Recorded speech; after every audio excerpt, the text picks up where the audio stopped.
You may repeat us if you have questions. And have questions.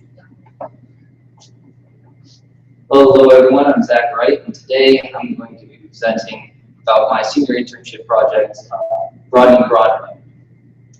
So I'm a part of Blue Ridge Virtual Government School just like everyone, and the thing is, at my house, internet is very slow. We have satellite internet, and download speeds aren't very good, so watching YouTube really isn't an option. As you can see behind me, here's a graph, or not a graph, a diagram of Greene County, Virginia. And as you can see, without access rural, it's pretty much the majority of Greene. Yes, we have some access rural and urban towards Charlottesville on the 29 corridor, but really most of Greene County is without access. So I want to point out that the statement above fixed 25 megabits per second, 3 megabits per second. That's just a description of upload speed and download speed. So yes, you can access internet, but you will not have such speed. So just a little background on what I just said, megabits per second. A kilobit per second is 1 million kilobits equals 1 gigabit, and 1,000 megabits equals 1 gigabit. So 1 gigabit per second speed is actually very fast. If you've heard in Charlottesville, Team is advertising gigabit per second speed. With that speed, you can download 4K video very quickly. You can stream. So as a person of Greene County, I can only dream of 1 gigabit per second internet. So to kind of offset such costs, etc., with developing broadband infrastructure in rural areas of the United States, the FCC has allocated $15.5 billion worth of funding. And this funding is cumulative. This is not per year, this is just a set amount. And companies and organizations can apply for grants to utilize these funds to develop broadband infrastructure. And just another positive of broadband infrastructure, if 5% of rural areas developed this broadband infrastructure, 300,000 jobs would be created. So yet another reason that broadband infrastructure should be a priority. And finally, as we are Blue Ridge Virtual Government School, education is very important. And in a document from the Executive Office of the President, President Obama, he stated that family engagement is improved. So what this means is families, your parents can access your grades, can see your actual work online. So with these tools, parents are more engaged with their students and more engaged with learning. So to develop this problem, obviously I would go to a communications company, correct? So Team, as I mentioned before, is in Charlottesville. CenturyLink is a provider in Greene County. PJ Networks, they work with computing, more of hardware rather than networking, but that was also an option. And sadly, I did not succeed in securing an internship with them. As I go to this slide, these are actually the email transcripts that I had with CenturyLink. Seems like a lot. It was a lot. It was about a week's worth of trying to work with them, and eventually, towards the end, they contacted the Human Resources Department and said, sorry, we can't have you as an internship. So just for future Burbick seniors, I would just say, don't be discouraged. Don't be discouraged, because my project turned out very well, even though I put a lot of work in and nothing came. So perseverance is very much key as part of this project. So I turned to something else. Instead of communication wiring, why don't I investigate something that's similar in infrastructure, electricity. So in the past, around the 1940s, electricity was being developed and electricity needed to be delivered to rural areas. So cooperative systems were established by the government to bring electricity to these rural areas. And that's where I utilized Rappahannock Electric Cooperative. That's the cooperative of Greene County, and they provide electricity. Here I am with Mr. Brian Wolf. He's my mentor at REC. He developed and helped me find different contacts within Rappahannock Electric Cooperative, and really assisted me, because he took time out of his day to provide agendas, to work with the the various employees of RWright to bring me a very valuable internship, job chat opportunity. So here's my first day. I separated my internship into 3 days. Here is me at the Culpeper District Office. Right here is Mr. Robbie Beard. He is the Culpeper District Manager.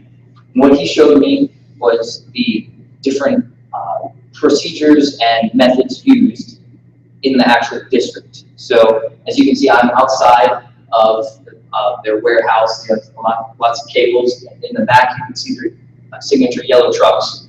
And what he did is he showed how they distribute electricity, what the boots on the ground, you could say, of the electric cooperative actually do. And this was very important to understand how much energy goes into developing one small section of rural area. Because in order to provide electricity to a farm that is perhaps maybe 5 miles off of a highway, you need a lot of cabling, a lot of maintenance work, and there lies the problem of why broadband hasn't been really extended. And thanks to Mr. Robbie Beard, I've really developed an understanding of the actual process of the cooperative. My second day, I went to Fredericksburg. So this is their central office. This is where their CEO works and a lot of their upper management. And here I learned the distribution of, as you can see, meters, a lot of their outside and above type of management solutions needed. I also met with their communications manager. And what he stated was, there is this technology called broadband over power line. This technology sends signals over the actual power line to communicate from a meter to the base part of REC. And this was an exciting technology. Maybe this could provide broadband. But he was kind of skeptical because the only thing that you can send over that are small data bits, and this is not sufficient enough for fast speeds. But he was very helpful in describing how they utilize this technology over broadband, or over electric lines. And finally, my third day was an interview with a separate cooperative. So I met with Mr. Greg Kelly of Central Virginia Electric Cooperative. And we discussed various things because Central Virginia Electric Cooperative actually utilized this broadband over power line technology. They implemented it over some of their systems. But sadly, this was in the 2000s when the speeds were not as fast as they are today. And as they tried to develop this technology, the speeds required for, say, YouTube, Instagram, etc., became too much for their system. So that, eventually they decided to phase out their broadband over power line system. And this really showed, I was kind of excited about broadband over power line. I was hoping that that would be the solution to the broadband problem here in Green County, but sadly it doesn't have sufficiency. So as I worked with my thesis statement, that's a part of the senior internship, I was looking for a solution for rural broadband. And behind me you can see a satellite. Satellite internet is very prevalent in rural areas. So is cellular data, but sometimes that doesn't work because of dead zones. And cabling, which is very efficient, but it's very expensive to cable broadband cable over large amounts of land to only one customer. And here's an example actually from Green. Cellular data is very helpful because you can access it in many places, but the problem is you need cellular towers. So we actually have a dead zone near Dyke, and AT&T proposed a cellular tower to prevent this dead zone from continually annoying its customers. So as you can see, they have a proposed place. If you look to the bottom right, here's what it actually looks like. And there they photoshopped in the cellular tower. And a lot of the citizens around Dyke, Virginia really do not like this tower ruining the aesthetics of the area. So there lies another problem with rural areas in cellular networks. So satellite doesn't work because it's very expensive and very slow. Cellular data, there are dead zones, and also some people don't like a large tower standing in the backyard. And cabling is very, very expensive to maintain. So what are we going to do? And here I kind of mashed together some things. So with my experience with the Rappahannock Electric Cooperative, they have a cooperative business use. So what they do is members come together, they accept that they may pay a little extra, and as a community bring a technology to the area. That's what happened in the 1940s with electricity. So using this type of method, we can bring broadband to provide enough incentive for commercial businesses to bring broadband to rural areas. Another part of the solution is the FCC fund. As of now, a lot of that money has not been used. This 15.5 billion still stands at around 14 billion, and this money is there for companies. The only reason that it hasn't been used is companies don't really want to wire a farm that's 2 miles off the beaten trail. So with that money and the cooperative system, that can provide a business incentive for cabling companies, which is the third part of the solution. Cabling does not have the slow speeds of satellite, doesn't have the ugly aesthetics of cellular networks. So using cabling is the most efficient way to provide rural areas, and the first two parts offset the cost to provide the economic incentive for the communication companies. And another part of the senior internship is community service. So with the quote from President Obama, my experience with technology, I really wanted to go into education and see what I could do with technology and education. So I volunteered with the Greene County Schools technology department. And here I did a multitude of tasks. I worked with Mr. Dale Herring, and I did not have one continuous task to do. I kept it very varied, and that was very interesting for me. So the first thing I did was, in schools, they have this technology called deep freeze. So after you turn the computer off, all information is wiped except for some certain programs. So what the HVAC class at our VOTEC Center required was this program. Now, it may look simple at first, but we had to download Firefox, update Java, and download Unity web player.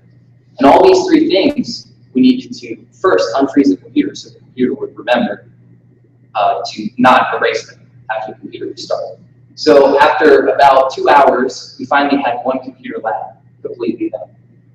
And this was really interesting because I never really saw anyone update a computer in a computer lab. I only saw, oh wait, there's Firefox on my desktop.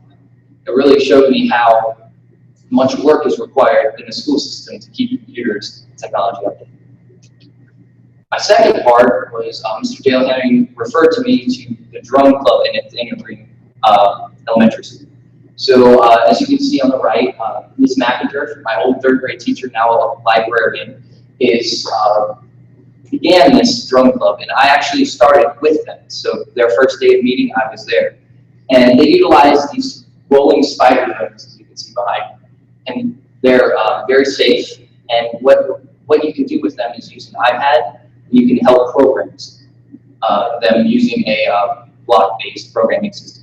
So with this ties into the broadband and technology because these kids are learning to use iPads and other technologies. And with at home, this block system programming uses internet to upload to a server, so you can always have a program there.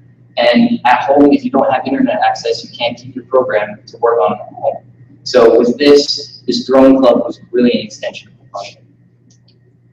Another part, I know I have a lot of parts, but early in October, at the suggestion of my advisor, Mr. Newman, I interviewed all 4 board supervisor candidates for Greene County. I interviewed them about broadband, what they saw in the future for broadband, and I brought all these suggestions, all these comments into one article. That was actually published in the Greene County Record. Now, I don't know if anyone would go to the politics section, 6th page. I had to look to find my actual article, but here is a part of the legacy that I hope to continue. That I hope that I got these board of supervisors members thinking about what they could do to help broadband, help students access it. And this legacy portion is also a part of the government school projects. And again, the drone club, this legacy portion, these kids came in, they knew maybe a little bit of programming, maybe. I remember talking to one child and he said, yeah, I know how to make something go forward and backward, you just click the up and down. But with these drones, you've got a three-dimensional space that they have to work with.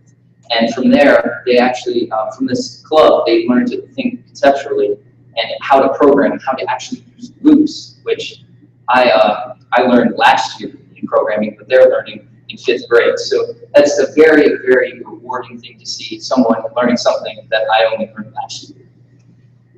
And finally, as part of my legacy is the teacher website. So Greene County Schools actually moved to Google a year ago. They used to be using School Center and technology for websites. And now I received permission from Mr. Herring to help teachers move to Google Sites. So I took into account the Vervix template of using stick figure. As you will find out when you're seniors, the Vervix site will have tons of stick figures that you have to replace. So I utilize that, and I just have a blank template that teachers can use to develop their website on Google. I actually just helped Miss Wilson, a math teacher, yesterday, and I did not have enough time to upload this to my presentation. But she wanted an assignments page, which is not listed here. She wanted to input a calendar. So I really, as I continue this project, as I continue into May, I want to continue helping these teachers bring their websites over into Google and make it more efficient for students to access them. And finally, I want to continue my broadband explorations at, I actually don't know where. For those of you watching this recording, I will actually be in Yale, or be at Yale, figuring out if I want to go to Yale. So I'm very lucky to have a choice between UPenn and Yale. So I will see how that goes. I want to always continue to keep my rural mindset. This community has really brought me up, and many of the individuals in my life have really helped me. And from this, I want to continue thinking of solutions to perhaps actually bring broadband to. Thank you.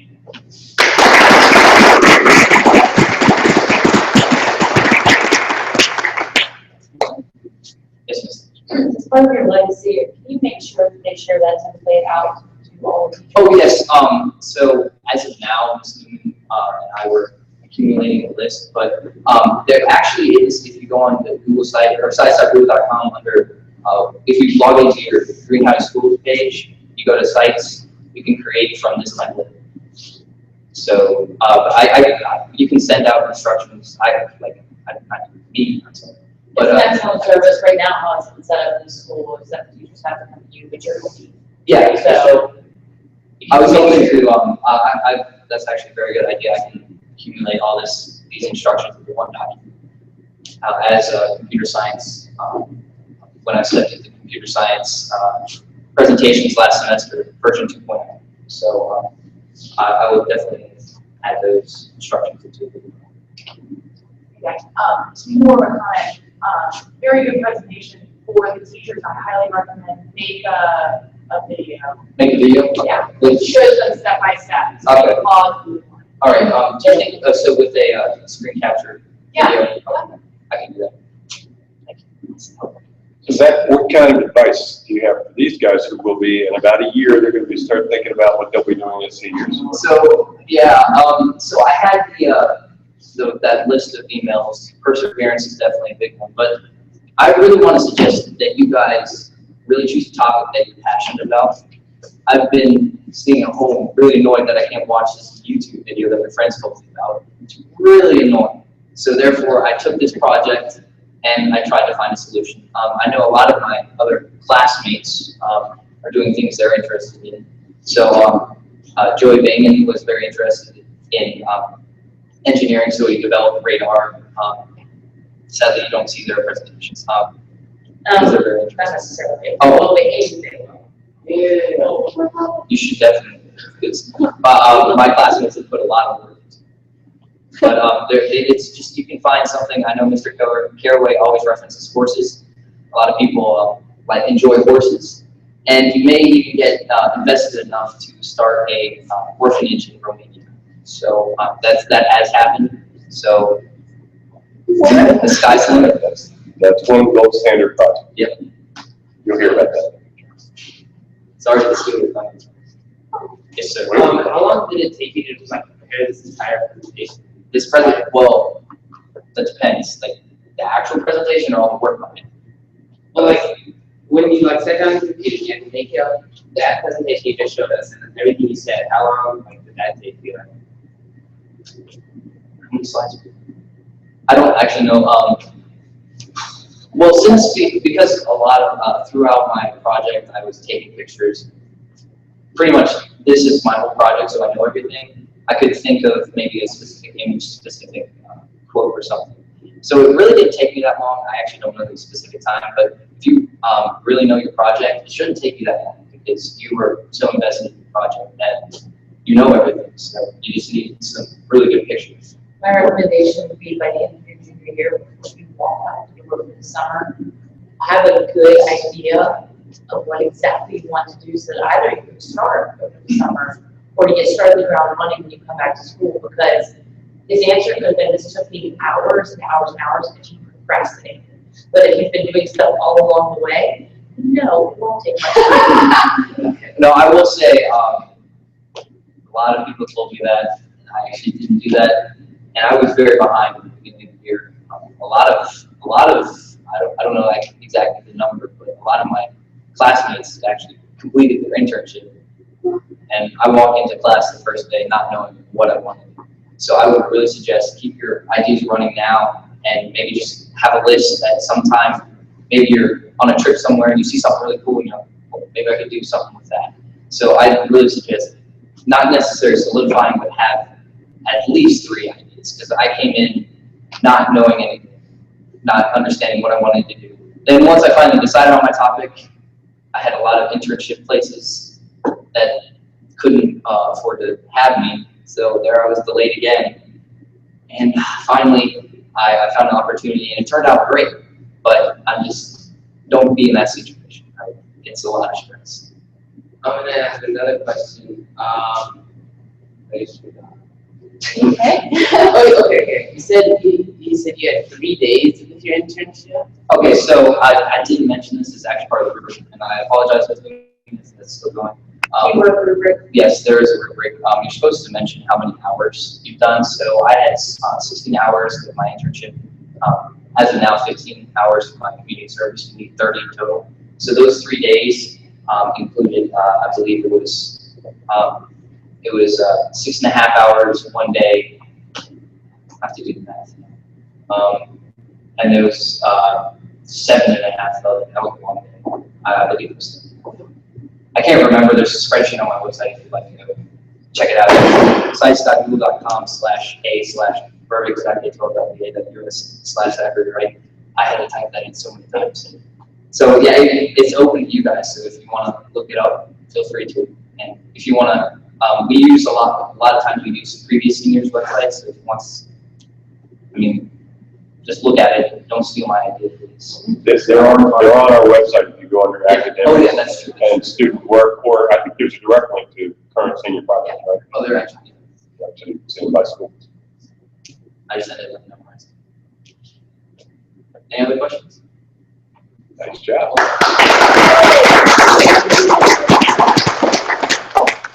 Yeah, I did 50 hours.